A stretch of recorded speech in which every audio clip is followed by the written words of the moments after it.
Welcome engineers. आज हम SSC JE civil engineering के प्रीवियस ईयर के क्वेश्चन पेपर्स करेंगे जो आपके 2005 से लेकर अब तक के सभी एग्ज़ाम्स में पूछे गए हैं। तो प्लीज़ आप लोग वीडियो को पूरा देखिएगा। ये क्वेश्चंस आपके नेक्स्ट एग्ज़ाम के लिए भी इम्पोर्टेंट हैं। पहला क्वेश्चन है, the correct proportion of ingredients of concrete depends upon।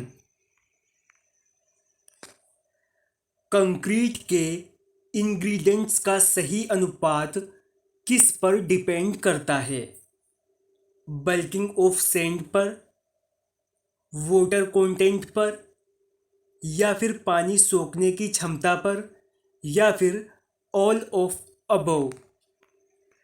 Concrete के इंग्रेडिएंट का सही अनुपात डिपेंड करता है इन सभी पर। ऑप्शन डी आपका सही रहेगा। अगर किसी क्वेश्चन में पूछा जाए कि कंक्रीट किन से मिलकर तैयार होता है, तो कंक्रीट बालू यानी सैंड, सीमेंट, मोटे मिलावा यानी कोर्स एग्रीगेट तथा पानी, इन चारों से मिलकर आपका कंक्रीट तैयार होता है। नेक्स्ट क्वेश्चन है, ये आपके 2011 और 2017 दोनों में पूछा गया है। The test strength of the sample is taken as the average of the strength of. पूछा है कितने सैंपल्स के सामर्थ्य के औसत को प्रतिदर्श का टेस्ट सामर्थ्य माना जाता है? तो माना जाता है 3 स्पेसिमेंस को। ऑप्शन बी आपका सही रहेगा। अगला क्वेश्चन है, mild steel used in RCC structures conforms to. पूछा है आरसीसी स्ट्रक्चर में यूज होने वाला माइल्ड स्टील किसके अनुरूप होता है? ये होता है IS 432 द्वारा। ऑप्शन ए आपका सही रहेगा। अगर एग्ज़ाम में पूछा जाए HYSD बार जो हैं वो कौन से IS कोड से रिलेटेड हैं, तो ये संबंधित हैं IS 1786 से। ये पॉइंट भी आपको याद रखना होगा। अगला क्वेश्चन है, for RCC construction the maximum size of coarse aggregates is limited to. पूछा है RCC कंस्ट्रक्शन के लिए कोर्स एग्रीगेट का अधिकतम साइज कितना होना चाहिए? इस पैराग्राफ से आपके कुछ क्वेश्चन और निकल कर आएंगे। मोटा मिलावा यानी कोर्स एग्रीगेट के लिए कठोर पत्थर जैसे ग्रेनाइट, बलुआ पत्थर यानी सैंडस्टोन, लेटेराइट, बेसाल्ट व ट्रेप को गिट्टी के आकार में तोड़कर प्रयोग किया जाता है।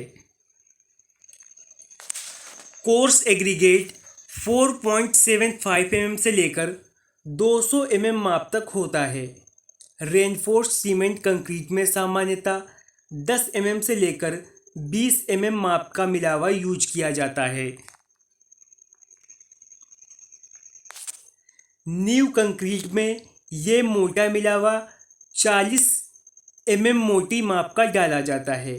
मिलावे का अधिकतम माप कंक्रीट अवयव की न्यूनतम मोटाई का 1/4 से बड़ा नहीं होना चाहिए।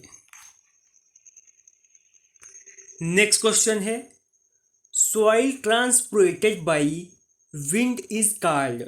पूछा है हवा द्वारा वाहित मिट्टी क्या कहलाती है? उसे एओलियन सॉइल कहते हैं, एलुवियल सॉइल कहते हैं, मरीन सॉइल कहते हैं, या फिर लैक्स्ट्रेन सॉइल कहते हैं। तो इसे कहते हैं एओलियन सॉइल। ऑप्शन ए आपका सही रहेगा।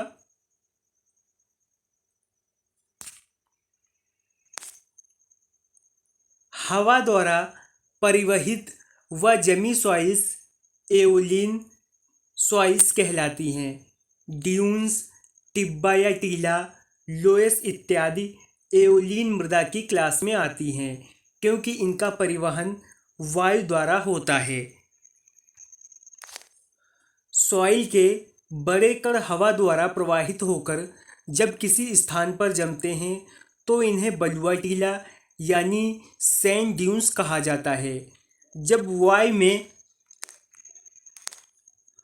उपस्थित मृत्तिका यानी क्ले व सिल्ट के महीन कण रेगिस्तानी क्षेत्र से दूर वनस्पत क्षेत्र में पहुंचकर जब सॉइल का निर्माण करते हैं तो इस प्रकार निर्मित सॉइल लोएस सॉइल कहलाती है। ये पॉइंट भी आपको याद रखने होंगे।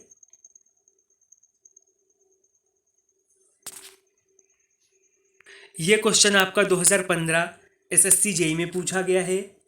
The maximum size of grain of silt is about. पूछा है सिल्ट का अधिकतम आकार दिए गए ऑप्शन में से कितना हो सकता है। 0.06 mm, 0.2 mm, 0.5 mm या फिर 1 mm। ऑप्शन ए आपका सही रहेगा 0.06 mm।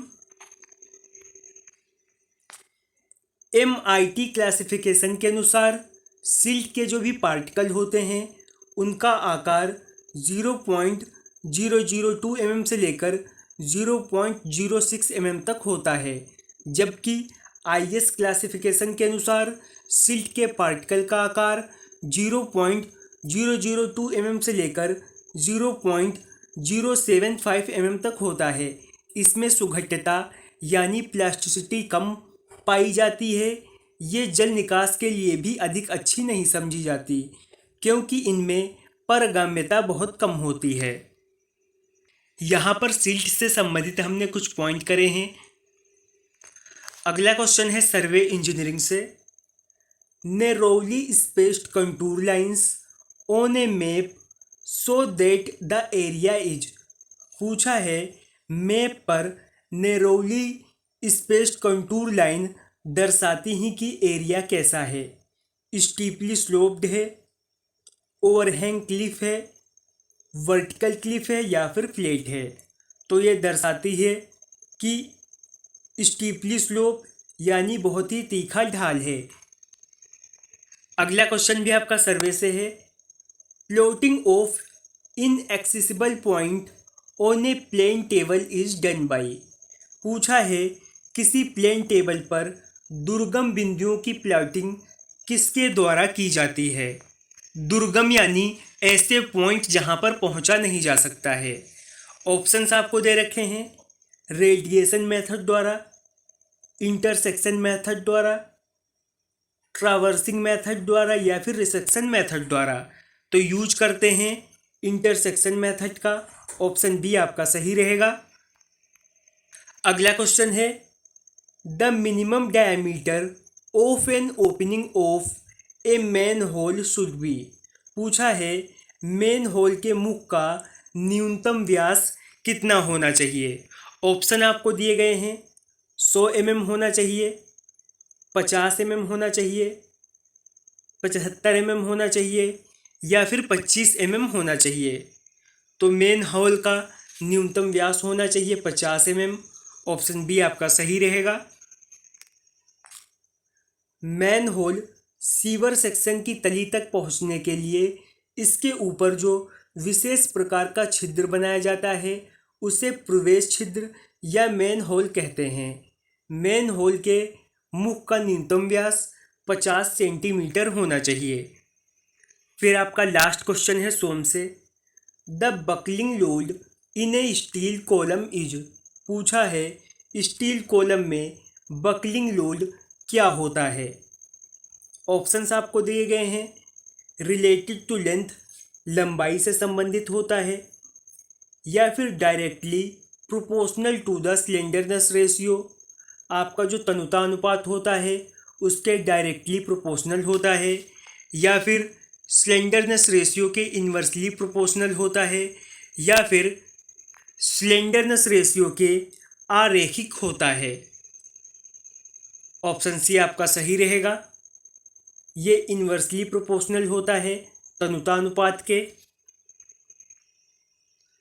आज की वीडियो हम इसी पर ख़त्म करते हैं। अगर आपको वीडियो पसंद आई हो तो लाइक करें, शेयर करें, चैनल पर नए हैं तो सब्सक्राइब करें। बाकी के पार्ट्स देखने के लिए आप एक बार प्लेलिस्ट ज़रूर चेक कर लें।